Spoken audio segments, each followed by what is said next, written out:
I'm Tim, the brand weaver, and this is Branding for Breweries, the podcast that helps you grow your brewery, build a better brand, and connect with more drinkers.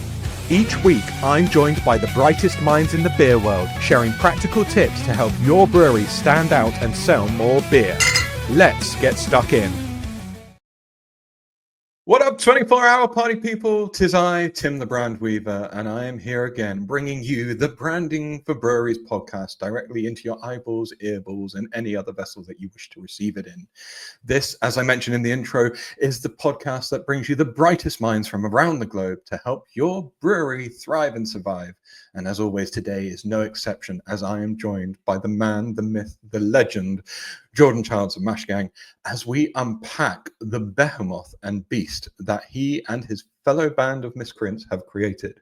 So let's just get Jordan in and let's have a good old chinwag, because this one is going to be ram-packed with fun. Jordan! I quite like that, man. Oh yeah, but maybe I should get you to write some copy for me. That was good. Only child. Didn't get enough attention from my mum, so always happy to be here. Good to see you, Tim. Well, I saw you last week, but good to see you again. Every time is a pleasure, my man. Every time is a pleasure. And thank you so much for making the time to come onto the show and have a chat, because big fan of your work, long time listener, first time chat. First time caller. Yeah, not true at all. But the journey for Mash Gang has been phenomenal, and I've been watching it for ages. And of course, we've talked about it on and off.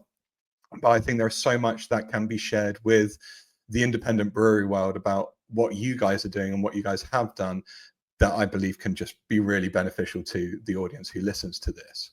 So hopefully I've totally I've always tried to sort of share with.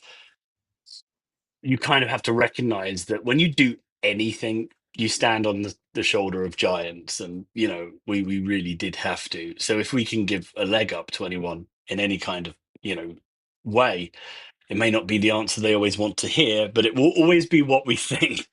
Dude, appreciate your honesty. And you're getting to giant status now as well, so let's get some people standing on your shoulders. Yeah, absolutely, I'm cool with that. I'm not the person that climbs up the ladder and pulls it up after me.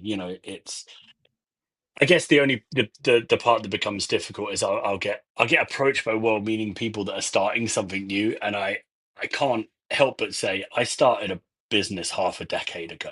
I can't tell you how to do it now. There was a moment during acquisition where I thought about, I'm going to have to go back into the job market, and it's going to be like being in a relationship for a decade, splitting up, and then coming back, and there's like, are you on Tinder? Are you on Hinge? And you're like, we used to just go to the bar and hope that someone talked to you. And I think I'm eminently unemployable now, by now, definitely. I would agree. I think I think you lead your own way from this point on. But there's many people like that who goes, once you've done your own thing, it's very hard to fall back into the routine of working underneath someone else.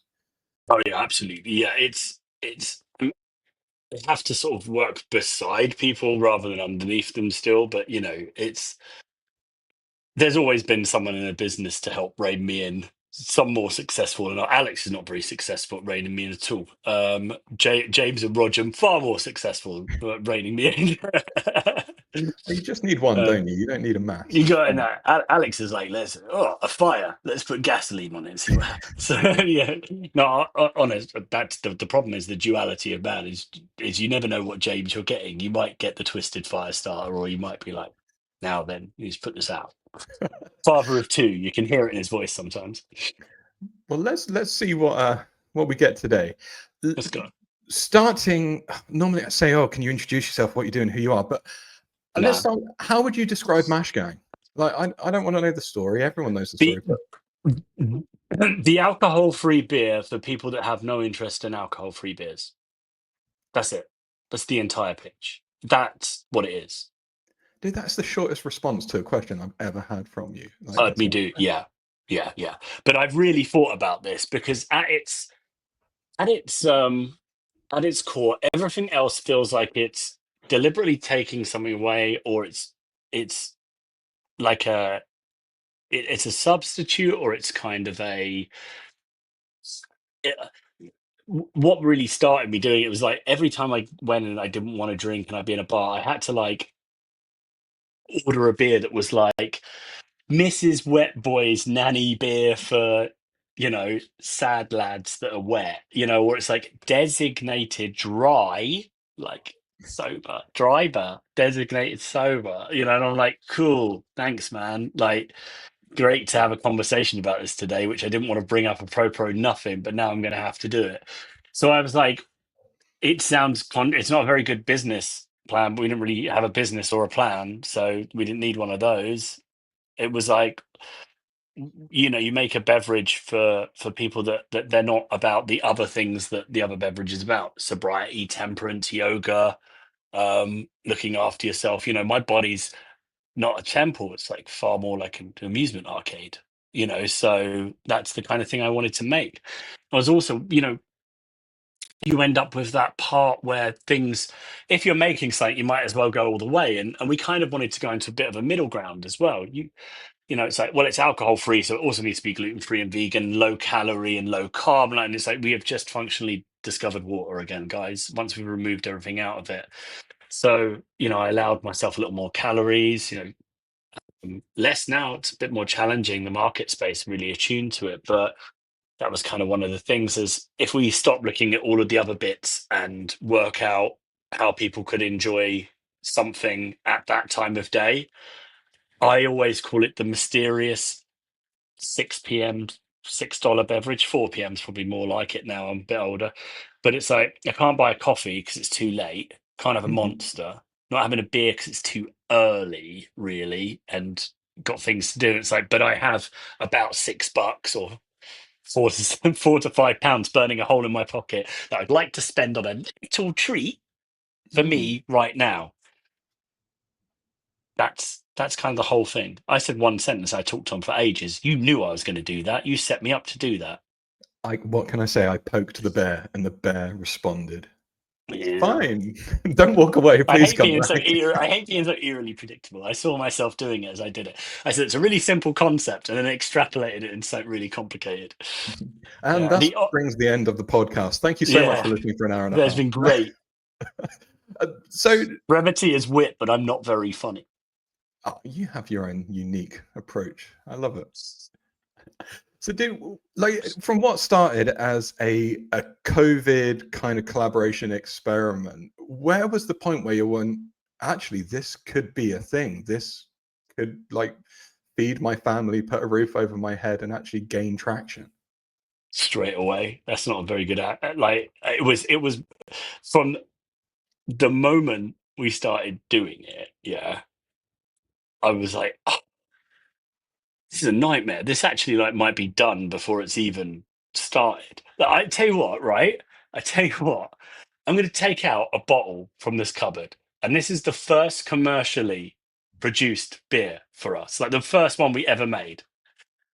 So it's like it's 5 years old now, right? So Hmm. this is like June, July 2020, and I'll show it to you. And it's so close to the new stuff that it's almost the brand didn't develop at all. Let me dig it out.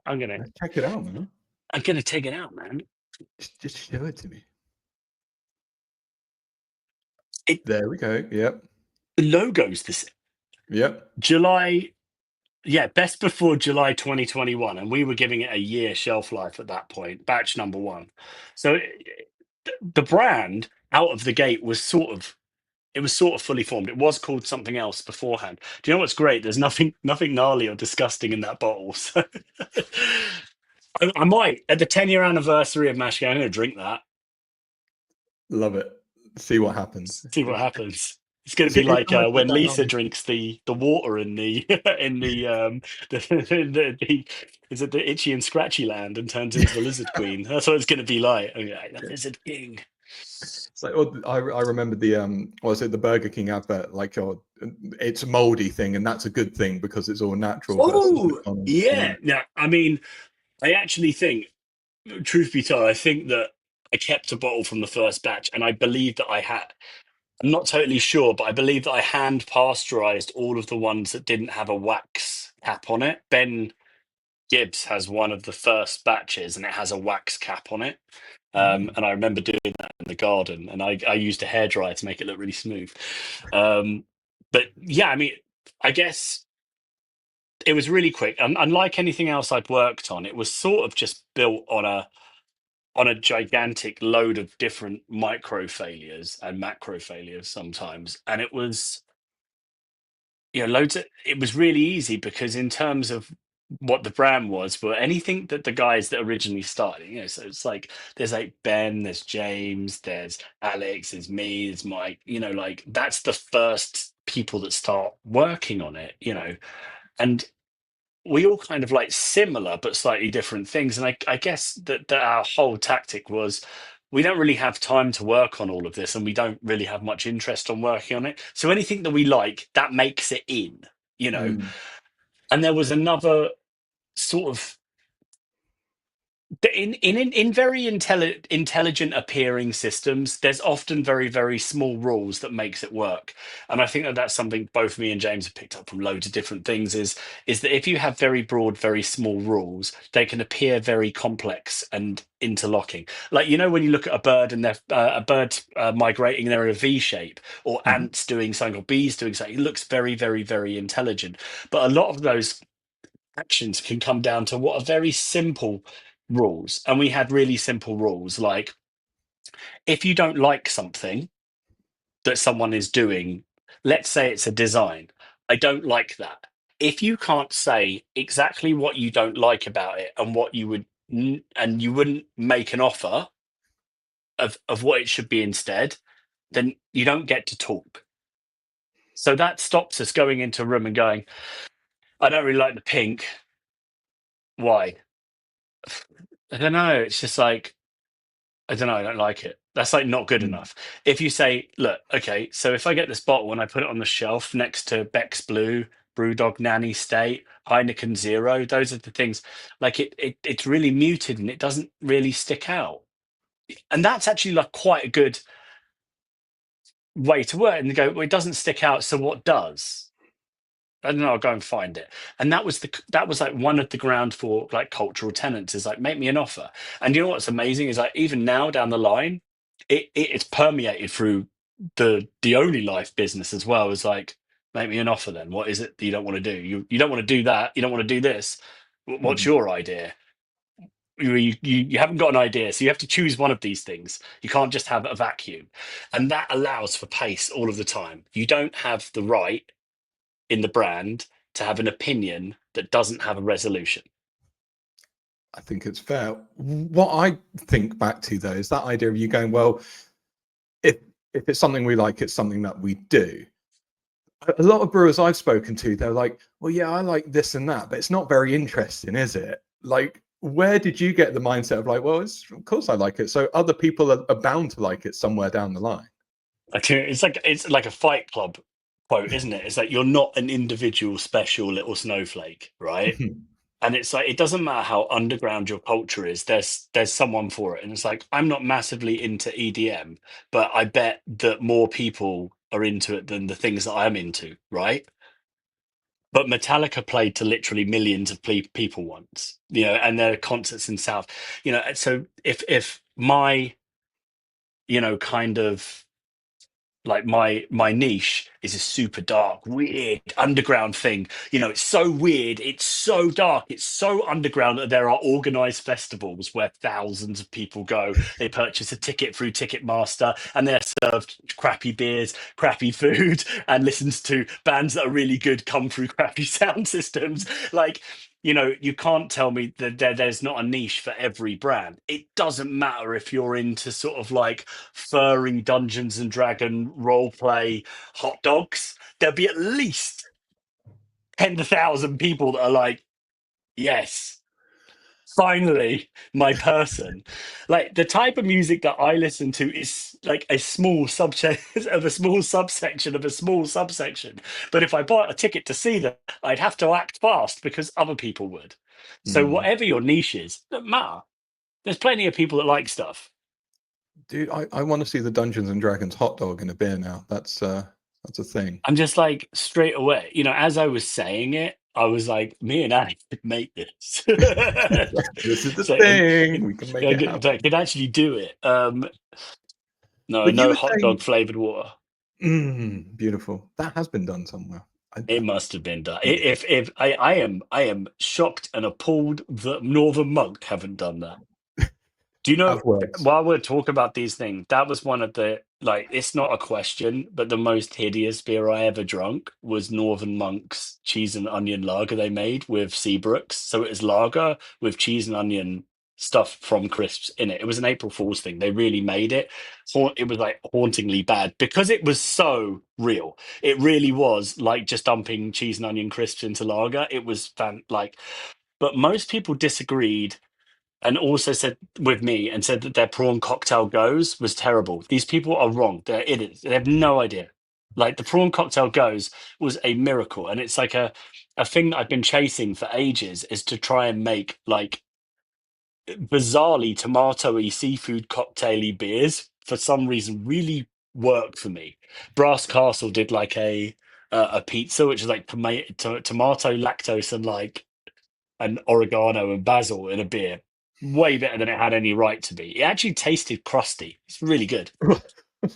I, But you think I don't really want that, and then you have it and you go, well, that's quite novel, and it could make an incredibly good sort of like I can't remember what a Bloody Mary's called with a beer. Is it Chelida? Michelida? Something like that. Make a good one of those. What but I was the think question? I forget. We digress. No, I digress. I wasn't going to ask this, but that You go. topic of like the weird and wonderful, the Yeah. prawn cocktail flavored gozes and things in the life cycle of a brewery. In my mind, you have to earn your stripes with like an accessible range before you can go batshit off the walls crazy. Yeah. I mean, And yeah. a So lot of it's the the time, I know standard there's some rule. exceptions. Yeah, but it's the standard rule is you have to be able to artfully demonstrate your complete and utter understanding of the rules before being bold enough to try and disassemble them.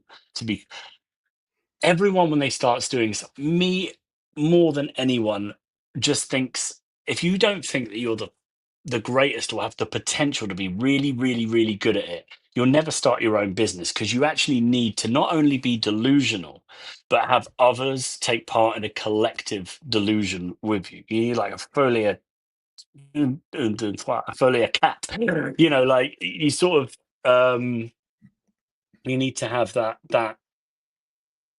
insanity and that drive to do the thing, Mm. and you have to convince yourself really, really good, and you're gonna be a rule breaker in that. But the only way of actually truly doing it is actually going and learning the rules and becoming schooled enough and disciplined enough that you can do it and then break them. And then that won't come and bite you in the arse quite as hard when you inevitably fuck up, which you will. And if you're not fucking up, you're definitely not moving fast enough. Yeah. But is it a case of not only just learning the foundations and the rules before breaking, but you have to demonstrate it as well Yeah, to a you market and actually consumer? need to be at a place when you could teach someone else how to do it correctly before doing it wrong. Mm.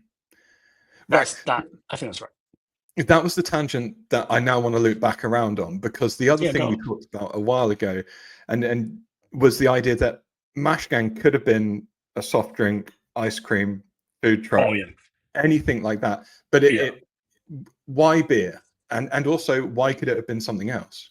And just the why can it be something else is literally because there was so many little projects in our group, and if James had got the hot sauce ready earlier.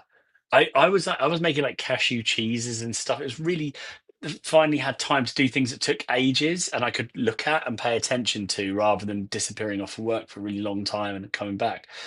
And it was like it was really close. It was really close to being a hopped soda, Okay. based on a beverage that is in no way related to Brooklyn Brewery, but it was called Brooklyn Brewed, and it was a drink I was fascinated with when I was a kid. They come in these big cans, a big US flag on the side, and and they're from Brooklyn, which is like New York. It's cool and edgy, but really they were hopped soda. It was like a hopped orange soda that poured like a beer. It had like a head on it and stuff, but they were just delicious, and they weren't overly sweet. And the hot, and I always, as a kid, I used to love shandies and stuff like that. It was very like that.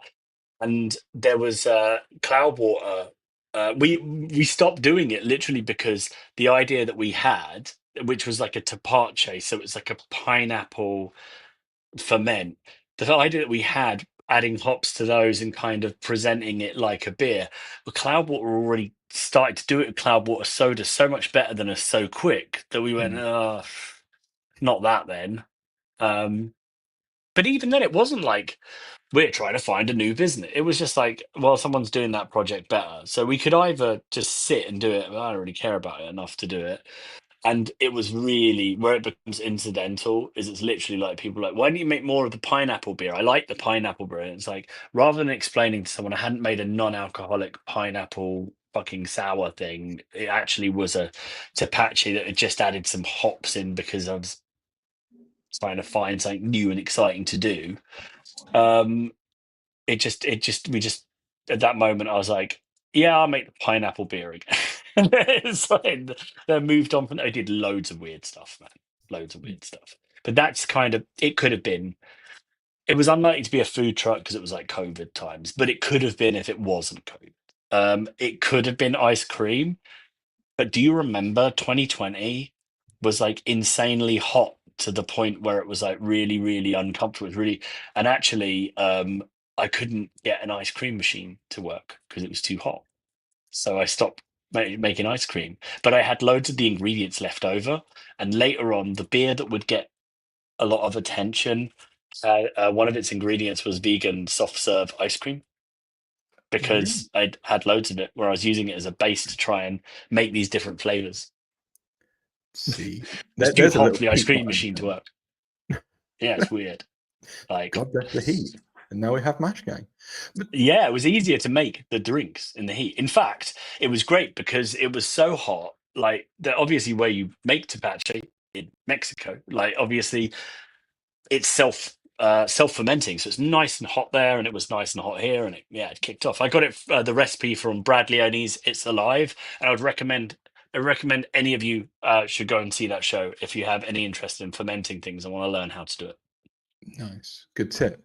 So if we like try and step back then, so you say the Mash Gang could have been a number of things, and you've just explained why. But to me, what I'm hearing through that is that you and the rest of the team had a collective shared opinion, set of beliefs, thoughts, likes, dislikes, which is so strong you could have applied it to anything. So Yeah, was that a natural thing where you had a fondness for the same music, the same cultural aspects, and you wanted to embrace that, or did it take time to discover? you only really well. I don't know. That's not entirely true. As you get older, it's not really true. Certainly, when you're younger, you only really hang out with people you have interest in. Otherwise, you wouldn't really hang out with them. And I'd known these guys a really, really long time. There was obviously like an overlap of things we love.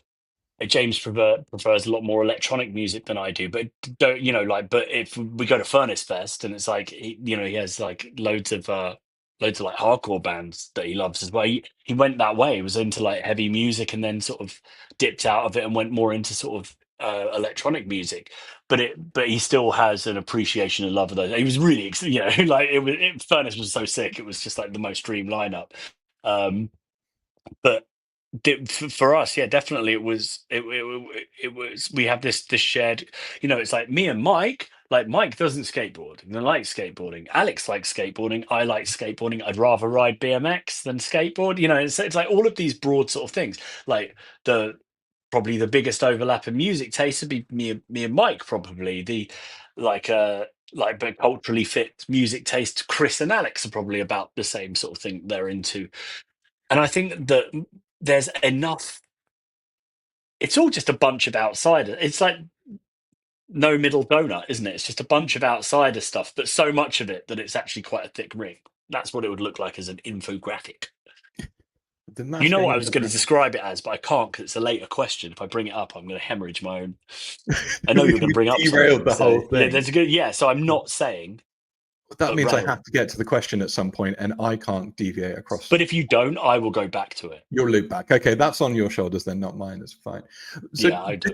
what you're talking about there, and what we're talking around, when we first spoke back in day, you were talking about like Mash Gang and it being self-qualifying a lot of the times, or being very confident to qualify, go, yes, this is for you, this isn't for you. Does Yeah, that definitely. then link back into just your strong beliefs and opinions of what the brand should be, and you never swayed from it? I think there's a bit of a trite thing that I say is like, you're not Coca-Cola and you're never going to be, right? But even at that point where Coca-Cola is one of the most understood phrases on earth, I know people, lots of people, that don't just dislike Coca-Cola, actively hate it, right? So we base our assumptions on brand about very grand, scopy ideas that are not actually based in more than self-identification. They don't even live in the gravity of reality. Like, if not everyone likes your brand, it's not a bad thing. Everyone not liking your brand, but some people passionately liking it, shows a highly targeted demographic. Now, you could say, what if I interview people on the street about your brand? Will they know about it? Maybe they don't. Maybe the people on the street don't know about it. If you stand outside of a mall or an Asda and ask people about Mash Gang, will people know about it? Maybe not. If you were in the right kind of environment, would people know about a beer festival or something? People will know about it. But there are plenty of things going on behind closed doors I don't know anything about. Are they not viable, rational businesses just because I'm not exposed to them? People have in-depth and very personal tastes. And I would see, I'll be transparent, I'm never going to enjoy someone not liking my beer. But if someone says, I try it, but I don't really like IPAs, I think they're a bit like that, and then tries it and goes, no, I still don't like that. And it's like, but you don't like IPAs, you just drunk an IPA and you didn't like that as well. So you net positive on that. You know, I think that you don't deserve to have a room temperature tepid brand. My dad always used to say, if art doesn't make someone angry, then it's not even art. Art Mhm. doesn't require people to like it. Art requires people to dislike it because it must elicit a reaction out of every single person, whether it's positive, negative, or they say they don't care and they're neutral. That's what a brand needs to do. And I suppose a lot of this would, to my mind, fear plays into a lot of that. And it's that conversation going, oh, no We're one's going to be worried that people interested won't in that. like us. Yeah, Yeah, you can stop we are worrying about people that. going, People don't like you anyway. It doesn't matter. Like, it's bizarre.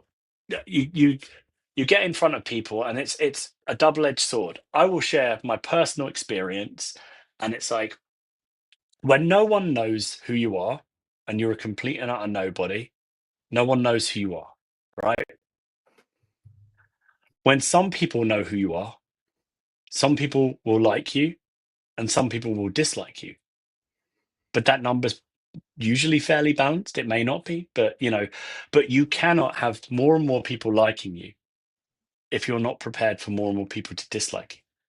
The part that's difficult for me sometimes is I'm not exactly a people pleaser, but I would prefer that people like me. And the rationale I have to come to is it's impossible to please everyone, and it's impossible to make something for everyone. And the things that people will ask you for are often not based in a rational world either. It's like, I preferred it when like when I just discovered you. It's like, well, how long have you been drinking the brand? Like 6 months? It's like, but so are you saying that like I should just wait for years until you come along and serve you?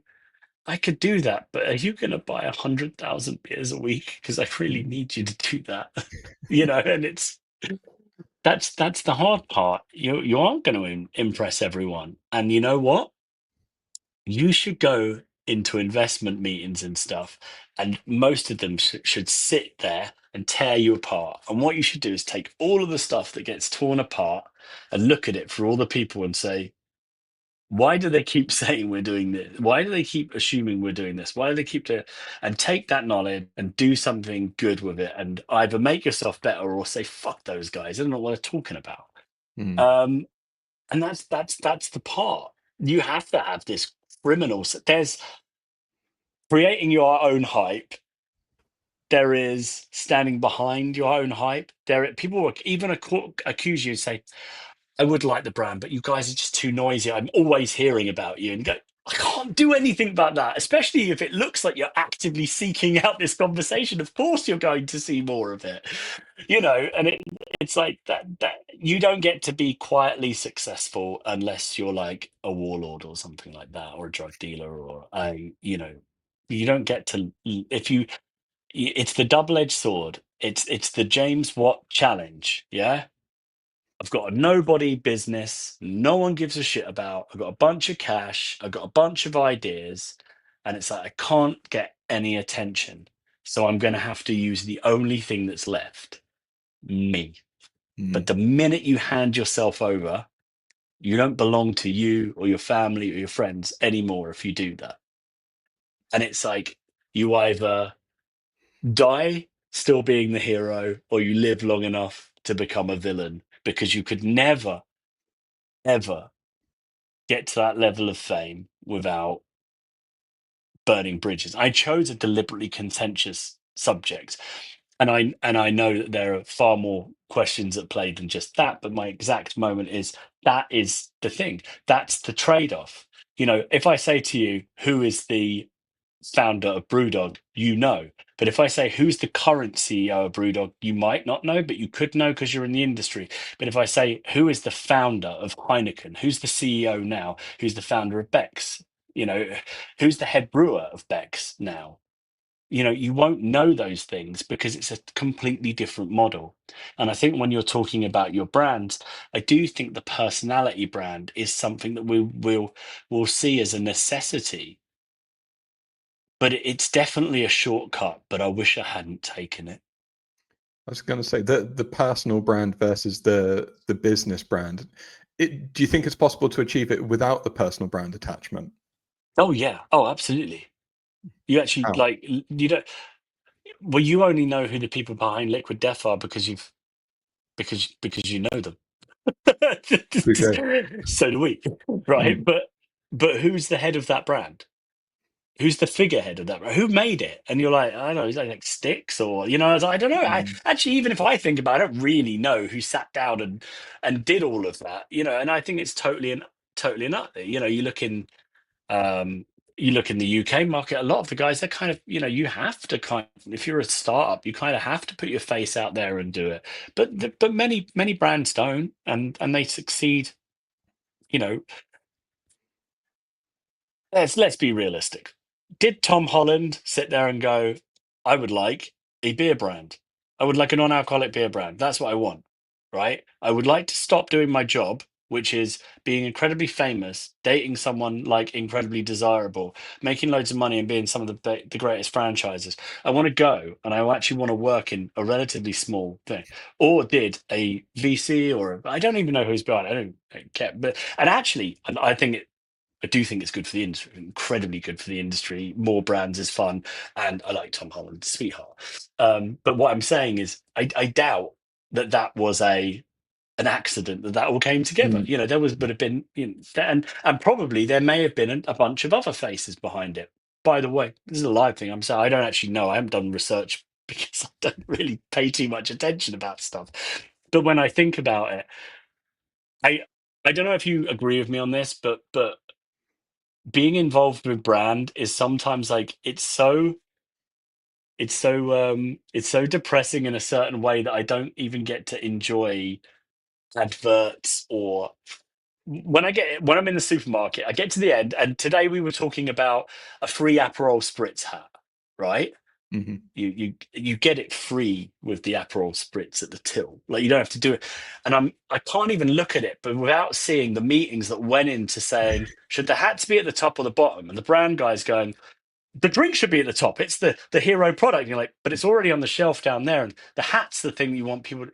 We're not selling hats. We're selling, and the Mm, argument. I mean, obviously, when it's in the supermarket, the hats are on top because that's the only logical thing. But I don't enjoy anything anymore without getting the enjoyment from thinking, who discussed this and who did it? And when they sat there, was there a BrO brand? And they said, we need this isn't going to work without a person. mm. Or did Tom Holland really say, you know, I want to Let's do start it, this boy. brand? Like, because he's sober and he's really passionate. He's like, I'm drinking all of these and I should have my own one. Yeah, that you could imagine that, but I just think it's unlikely. But still, many chances, and I agree with you. It's like when I did film studies back in the day. Like I couldn't watch a film for ages without unpicking it from like the strategic side of things and the camera Like angles and what each you one suggests. It's like, oh, I've come been on. watching The Simpsons or something and going, I think it's actually really amazing that they're using Dutch angles in this scene to show the declining cognitive mental reasoning of Homer. Like, and Jess is like, dude, it's Treehouse of Horror. It's not that deep. And I'm like, it is that deep. It It's is. always that deep. Everything's that deep. My obsession is like consumer ergonomics. We once went to a bar and it's a really, really, really busy bar in central London. Fuck, I can't remember who it was, but we had booked a table. It was like a wings, a couple of beers, working meeting sort of thing.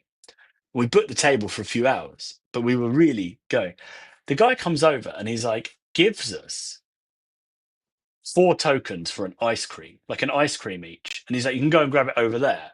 Right. So we took the tokens and they cleared the table and put other people on there, right? So they never asked us to move from the table, and we're giving your table up. You've had too long, blah blah blah. What they did is they got us to leave and stand for 10 minutes and have ice creams made for us whilst they put other people on our table. Now, when we came back to the table, what did we have in our hand? Ice cream. An ice cream, right? No beers, no food, no nothing, an ice cream, right? Have you ever tried being bad when you're holding a big ice cream? Really hard. The sum total of the amount of work it cost us to turn over that. By the time we get back, these guys got drinks on the table, wings are arriving, sides and stuff, and I'm like, they just made $200 of getting rid of us for the cost of 20 pence of ice cream. It's magnificent, Um, Las Vegas casinos. I practically lived in Las Vegas just because I love how everything works, how it makes you move, how it makes you think. I'm not as exciting as people think. Maybe But people don't think I'm exciting. I think I think what you do is exciting. Like I remember you talking about the you were promoting like this is our second best beer kind of things. And this is our second best beer. Yeah, Yeah, that and it's the same thing, right? The it's like, but that's not a very good marketing thing. It's like, oh yeah, well the first one's really good. It's but in like, many ways you're like, oh, if that's the thing I second actually, one. who I don't know if Alex or James is like this is our second best beer. And I think it was me and James, maybe me and James, like, no, this is actually at one of our best marketing pitches ever. Is our second best beer. The first one's pretty good, man. Because you can answer that like every single time. It's just it's like a silly humble brag, like a real tech bro thing. Like, well, I like it because it always it leaves room for the conversation at that point. You're like, there's the natural response, like, well, no what? close questions. Yeah. Yeah, Let's talk about competition. Because in the past, you don't it was. look at low no as competition, do you? You look elsewhere. Yeah, Educate me, educate the audience. What are you doing? Who are you looking at, and why? I can't even open not competitive because obviously I'm a competitive person, you know. But it's like, well, okay, well, so the beer thing is like, I know, Tommy, I know that they've got 4 SKUs, but that's like in the extent of my intent of my interest. Um, I just the industry's not like busy enough or saturated enough to lose any sleep over what anyone else is doing. And it's like I will get friends of mine saying, "You're not worried about Blorbo, like Blorbo and Blorbo Club, they're the new brewery in there. They've got this and they're doing this and doing this." I'm like, they're contract brewing in a 10 hectoliter tank without pasteurization. Like they've got 5 years of working until they get to the capacity where or they'll have so much money that they can skip the turns and they can do it in a couple of years. Needless to say that even if they started today, a 5 year head start's a very large one, like, and even if they caught us and they were really, really good. So this new brand, Blorbo Club, and they made the best like non-alcoholic. Great. There's just another really good choice there. Like when I went into, I actually laughed at a bar the other day because they had Peroni, Moretti, and Poretti in the same bar, and I was like, this is just the Spider-Man. Like, do you know, everything's coming to Tom Holland. I do not have a crush on Tom Holland. Okay, like I don't. I just need to get clear. I mentioned Tom Holland and Spider-Man. So I believe the Spider-Man's lady not does my protest favorite in too the much. MCU. Not my favorite character. Tom Holland's not my favorite Spider-Man. Smiles is my favorite Spider-Man. But just making it clear. All right. And Blorbo Club is not a real brewery. Right. So we cleared all of that up now. Cleared Tom all of Holland, Spider-Man. Tom Marvel. Holland, not my. Who is my favorite Marvel character?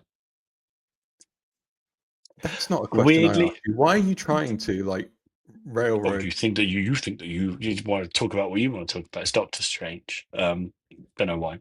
Anyway, I wasn't going do to ask. continue. It's But it's because he's a colossal dickhead, isn't he? Like the movie You're gets it telling right. me anyway, man. Come on, let's stick to value for beer. Come on. Oh, I'm ringing James in a minute. He's going to call you. Yeah. No. On it. No. I don't. I don't. I don't know if it's arrogance. I don't know if it's neurodivergence. But I just really don't care about competition. I just don't have. It's like, how are you competitive without the competition? But because you've got to do better. If I was running 100 miles on my own solo, I could compete with myself, compete with my friends, compete with the wave of the industry, compete with the as a big monolith, like compete with that.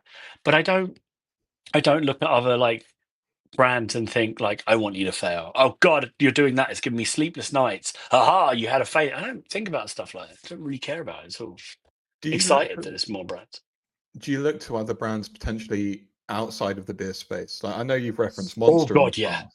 Yeah, but like oh God, like everyone thinks we're really, really inspired by like Red Bull and Liquid Death. It's not. It's Monster. It's always Monster. The Mash Gang brand was good in my opinion, right? It was good, but I didn't get like great at doing it until like Russ from Northern Monk gave me like the brand love book, and it was like a very small book, and like it's really cheaply produced paper. I don't know if you've read it. Mhm. If you're not, yeah, do you like it? Yeah, man. I think it's just What's beautiful. my favorite in the Monster's my favorite in there because they just like the way they describe it is like they just say like a guy with a mullet and a Monster branded F-150 would turn up at a skate park and just hand out Monster to kids while listening to Van Halen, and they were like, that was our strategy. I'm like, it's fucking excellent. It's like, well, we're just gonna go where the people are. It's like, but you should have an ad agency. You should do it. It's like, no, we're not gonna do it. We're just gonna live the culture. And I really like that. And Lego was the other one I quite liked in there.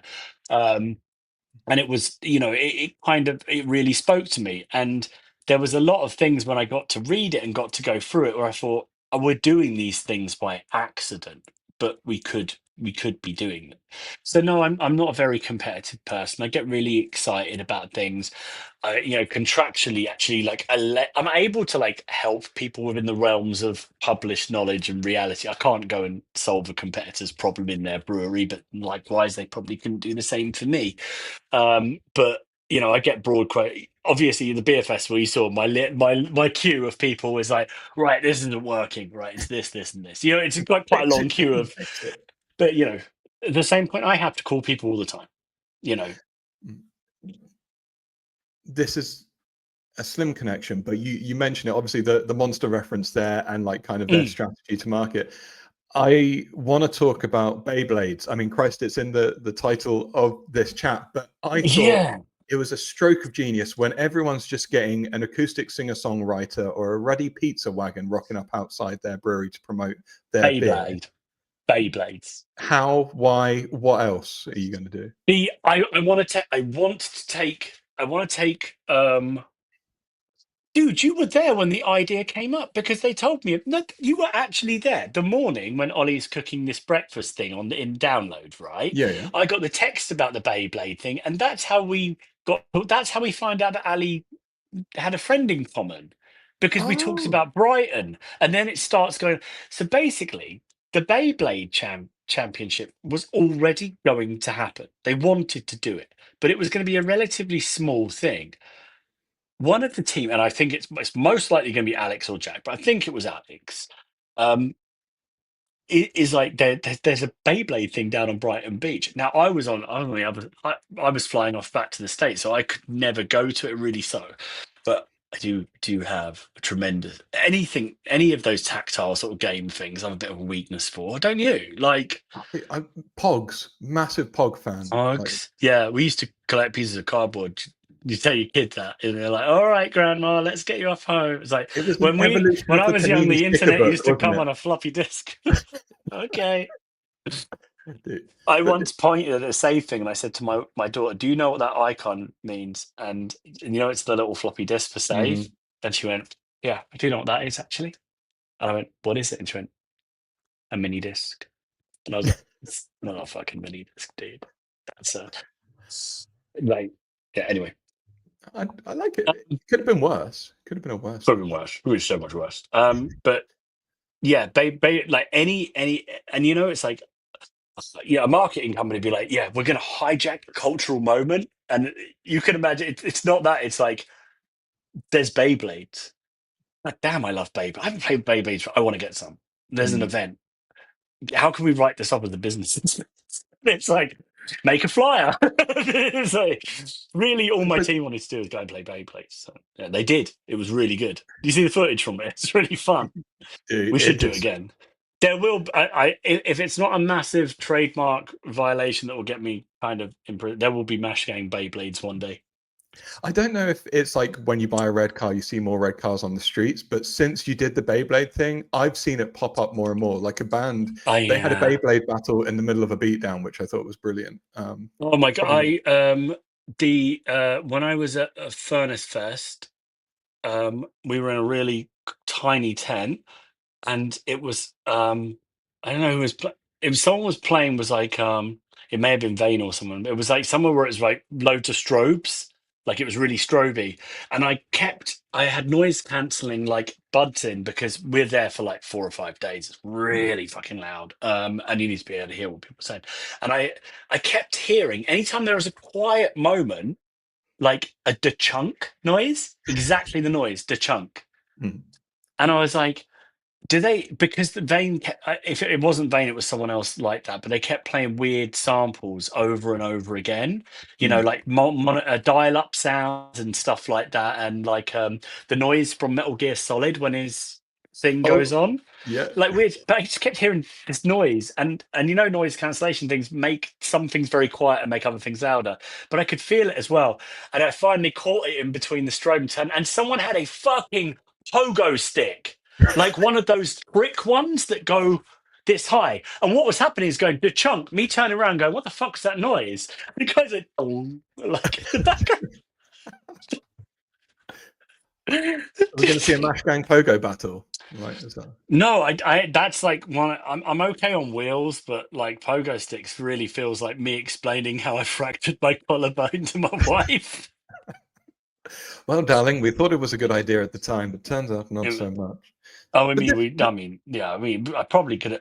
We didn't investigate whether it was safe to jump into a pool full of beer before it did it. We oh, what could go investigated that wrong? after. It Yeah, was like 5 in the morning. There was, yeah, that's true. that's true. So, you know that I moment where you had derailed a you. yeah, but it was going to happen. I'll embrace the moment and I'll just I would. start a new conversation. Don't worry about it. Would. I would. Growth. You've Yes. grown fast in a short period of time, as you mentioned, like 5 years. A lot can change in that time, but you've still Yeah. very much managed to be what is considered mash gang, or what I consider is like you stay true to your roots. How have you done it, I, and is I, there anything I. you've had to let go? Oh, yeah, I like. I have to let go of people caring about it getting big. The UK has such a strange culture sometimes, and this is a business podcast, so some people might feel it. It's like the amount of people that you'll meet in the US that have worked at their own business, a family business, or their friend's business is vast compared to the UK. Like because we move in circles where people start their own businesses because of what we do, you get a kind of almost wonky vision of what it is.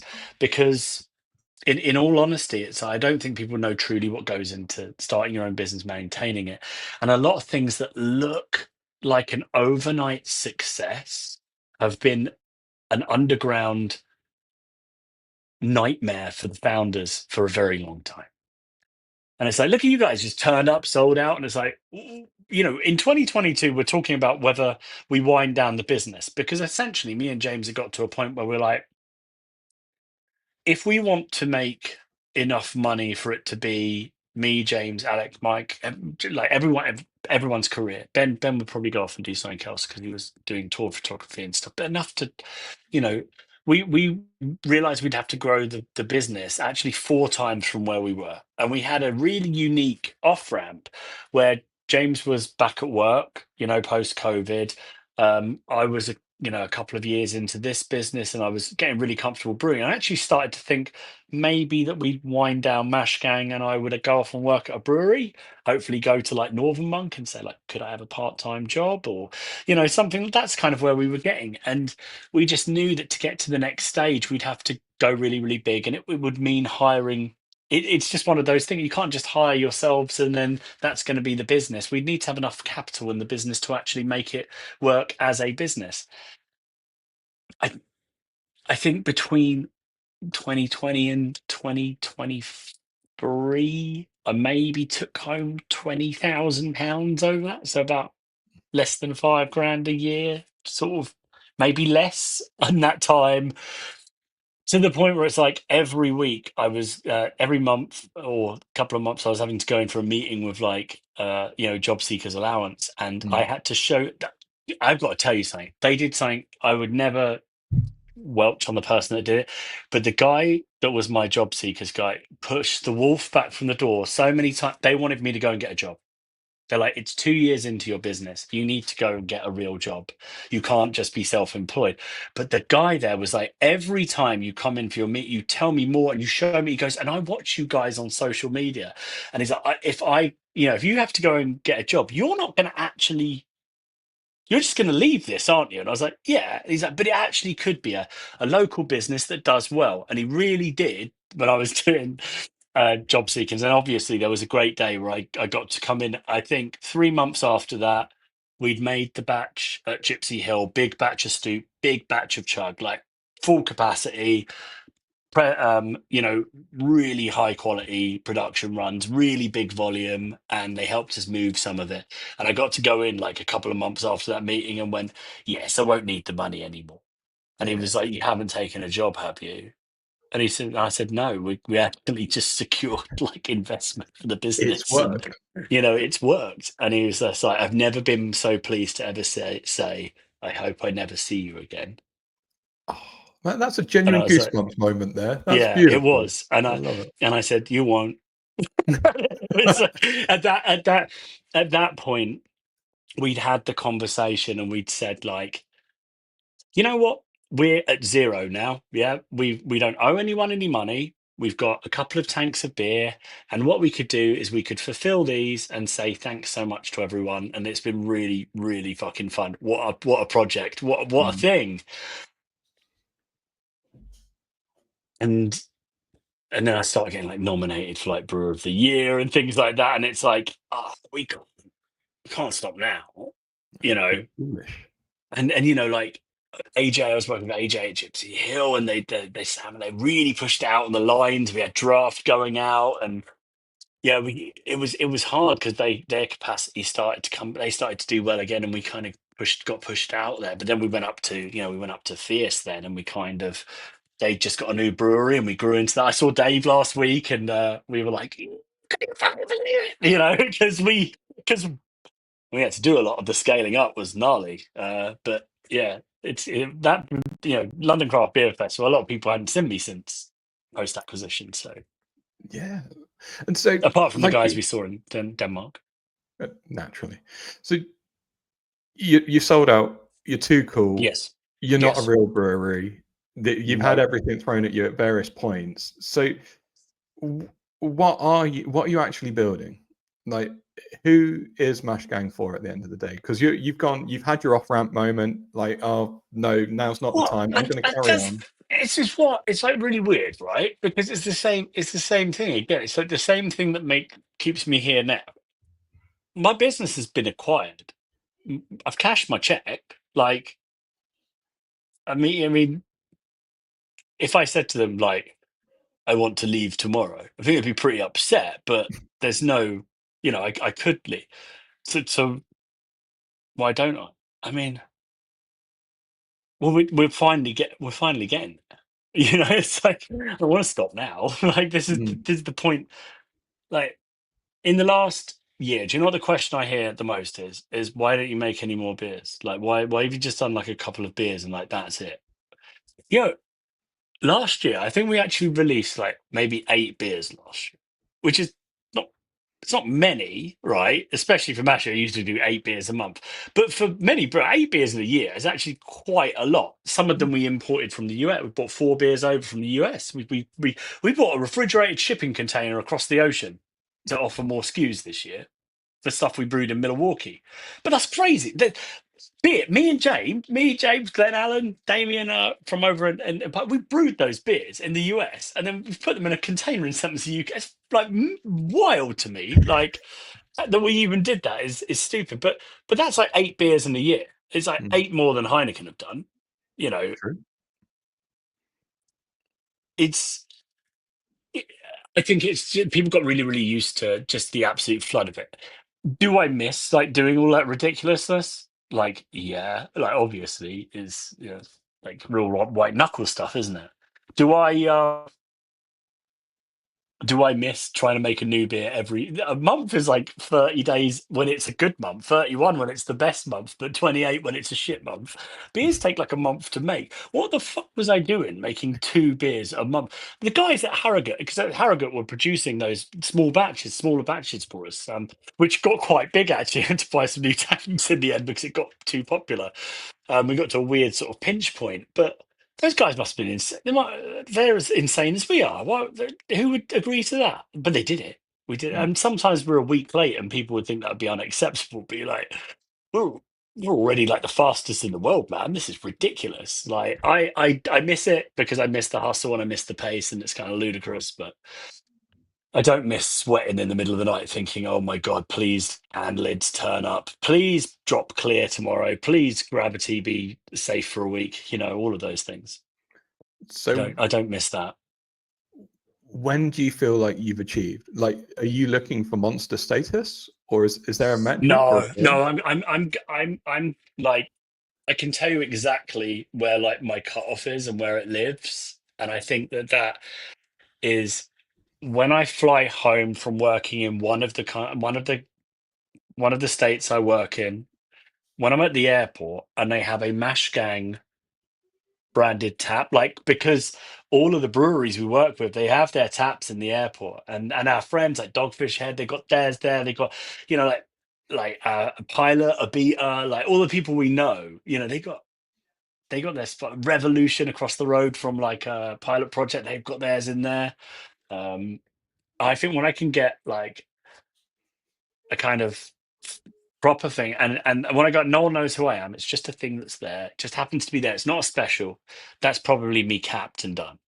Happy with that. Doesn't feel like it's that far off. It's not that far off. I don't think I would ever functionally leave the business, but when it's like done, when it's like when you could consider the main quest line finished, that's it. That's the point I drew for myself like 2 years ago, and And it then back wasn't to an the ice airport. cream making, right? Because the weather's cooler now, so it's only logical. It's so hot in my office today. It's unreal. Yeah. Not ice cream making. Probably not. But I don't know what I'll do next. What would you do next if you were me? I don't want to be a consultant. So sorry. I could not immediately respond to that question, man. Yeah, exactly. That's the good part. Yeah. Yeah, I would.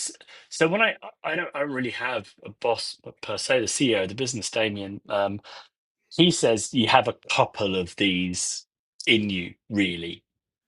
Like they're we say they're like purchasing a house and getting divorced from another house at the same time is what an acquisition of a business is like. And if you can still look at each other in the eye and still be friends afterwards, then it's very much like going through a divorce or something. It's very, very gnarly. I can quite accurately say that if you'd said that to me a year ago, I would have said I think people have one in them. I think I have one in me. That was it. That's the end of it. Now I'm like, even with the infinity of time, I think I'll probably have two startups in me, and that's it, that will succeed. I've got one more in me down the line, and I don't know what it'll be. But I'm excited to find out.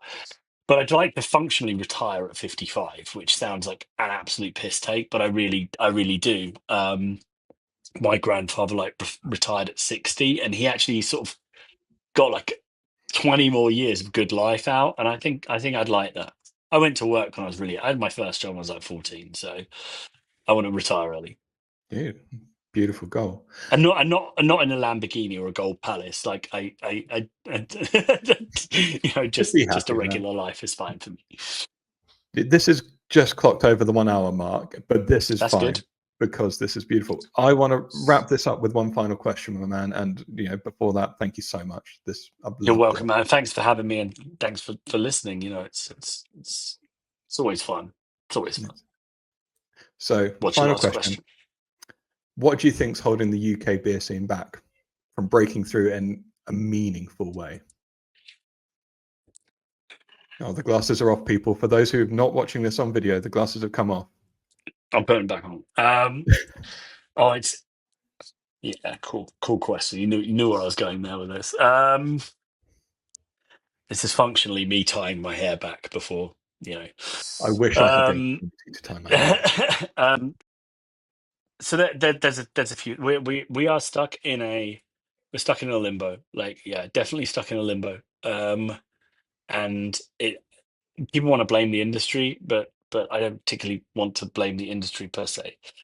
There is a part of beer where people should have just taken up golf or had the fucking midlife crisis, bought the sports car, or left their spouse and set up a new life, or went traveling, rather than saying, because I love beer, I'm going to open a brewery.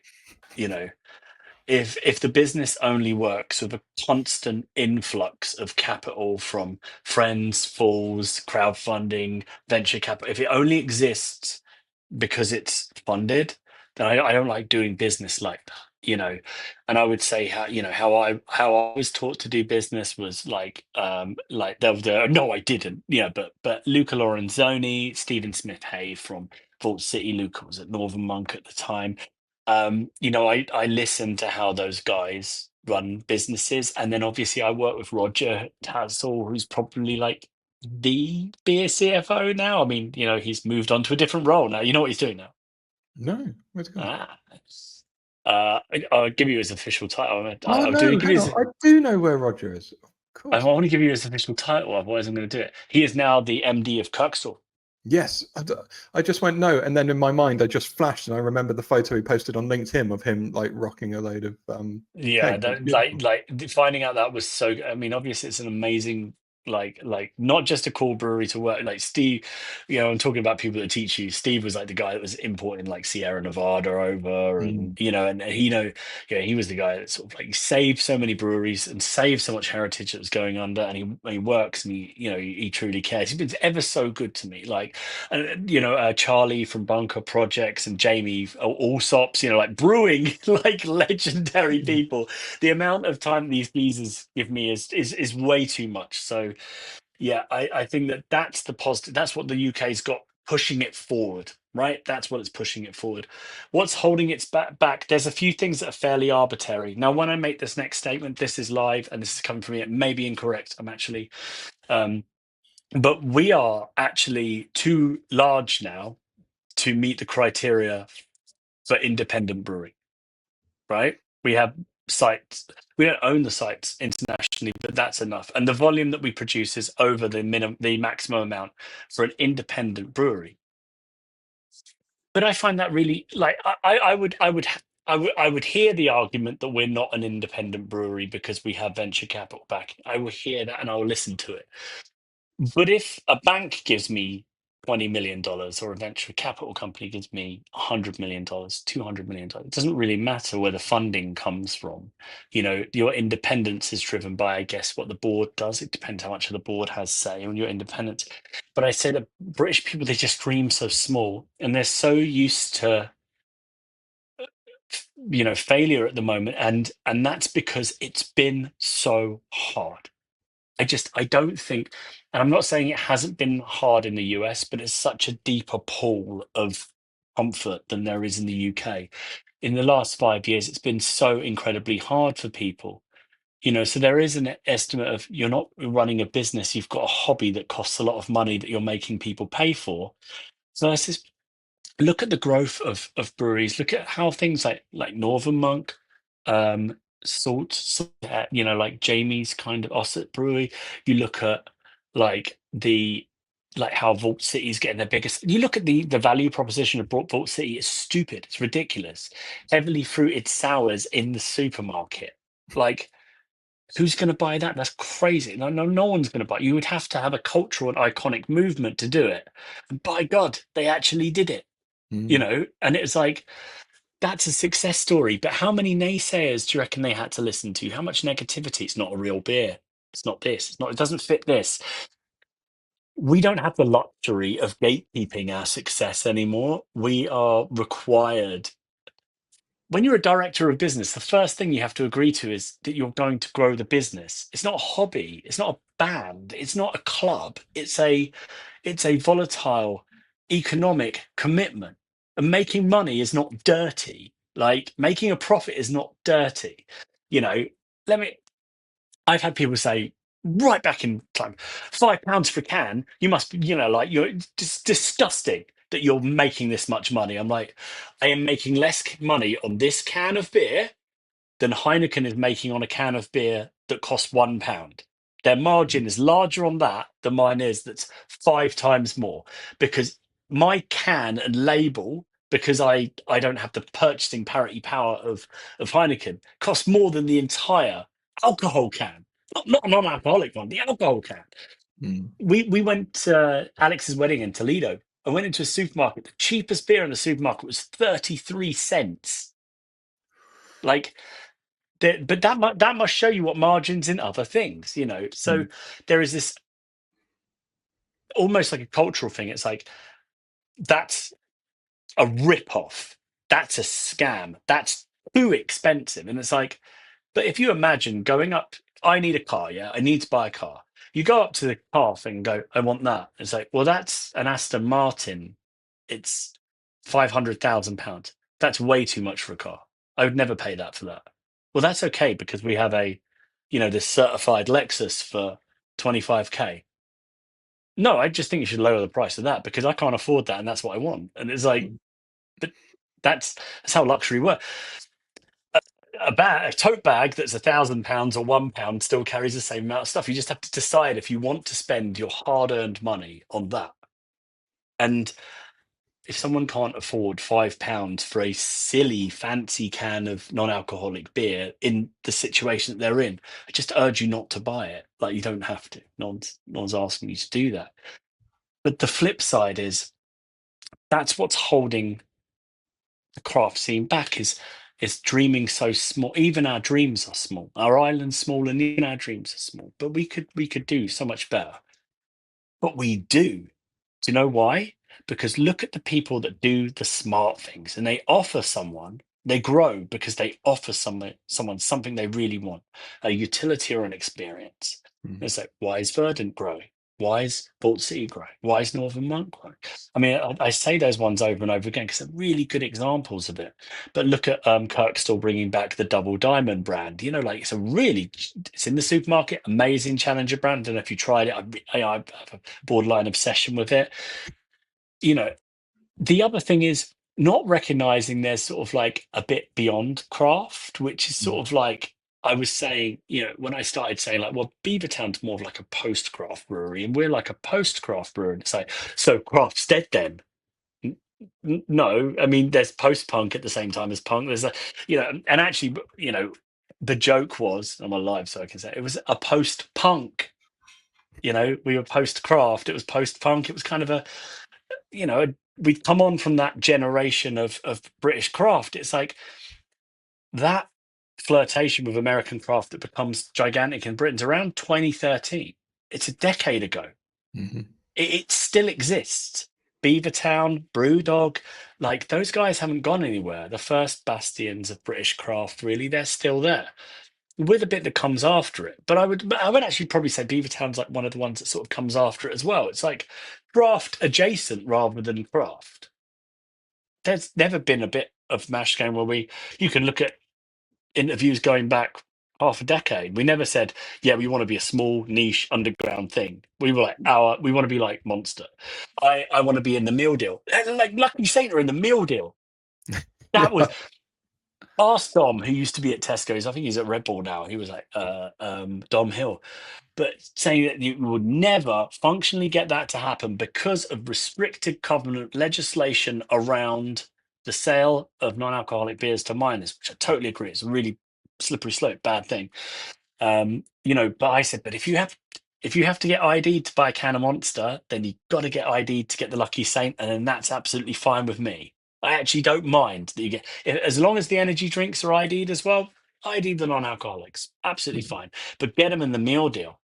It's nothing better than having that like lunchtime chili beer in your sandwich. That is what we need to do in the UK, is embrace things that are accelerating us. And it's very easy. Break your range up into a couple of things. Your specials, your small batch, your collaborations, only available to your local craft bottle shops and independents. You have an independent range and you act accordingly as such and look after those guys. Warn people going to do something and say, like, if, for example, let's say we've got a massive grocery store deal with a new, as the Walmart, whoever it's going to be. When a smaller buyer's like, I'm going to buy like 20 cans of, 20 cases of chug, you say like, this product's in grocery, you shouldn't buy it. But what we can say is this, and this. If you want something, you can, but you'll never meet the prices. I mean, we have to get into like real dynamic pricing. And once again, looking at Vault City, them finding way. They got 18-pack beers because I think they sit on the shelf right. They're working together and solving the problems. Don't, I talked about mind your own business, mind your business. If you're sitting online just like, I hate this brewery does this, and this one does this, and this one does this, and crap, and this is rubbish. It's like, go and do something good with that energy. Like you don't like if all of the local breweries are doing something that sucks, start your own brewery. You're not capable of starting your own brewery because you're not business orientated. Get into somewhere and help them, steer them, and give them something. Give. You've got a unique talent, give. If you love something, let it kill you. Just go in and do it. That's what I did. So that's the only advice I can give. Dude, it's a beautiful way to wrap it. Again, my man, thank you so much, mate. May I have one more sentence? I don't think that the British brewing industry is in trouble. I think some breweries are in trouble, and some agreements that were made way before the difficult trading period happened, like things were going to go okay forever, and then COVID and Brexit and everything happened. Like that hits them as well. I actually think that these are good times for strong brands, because they will, once they weather this, and it will be weathered, it will go away. There'll be no stopping the British brewing industry in the future.